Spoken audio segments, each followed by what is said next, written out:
संडेला मी मस्त असे उत्तप्पा आणि डोसे बनवलेले होते नाश्त्यामध्ये. तर शनिवारी सकाळीच मी डोश्याचं पीठ भिजू घातलेलं होतं. त्यासाठी 1 वाटी उडदाची डाळ आणि 3 वाटी तांदूळ 2 ते 3 वेळा स्वच्छ पाण्याने धुवून घ्यायचं. सकाळी त्याला भिजू घालायचं, संध्याकाळी चांगली भिजून झाले की मिक्सरला लावून छान अशी त्याची पेस्ट तयार करून घ्यायची. दोन्ही एकत्रही वाटू शकता किंवा वेगवेगळेही वाटू शकता. आणि एका मोठ्या भांड्यामध्ये ते सगळं ॲड करून घ्यायचं आहे.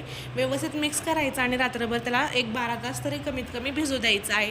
आणि दुसऱ्या दिवशी सकाळी संडे छान असे आपल्याला उत्तप्पे आणि डोसे तयार करून घ्यायचे आहे. चवीप्रमाणे मीठ टाकायचं, व्यवस्थित मिक्स करायचं, पॅन गरम करायला ठेवायचं, तेल ॲड करून घ्यायचं, तेल व्यवस्थित पसरवून घ्यायचं.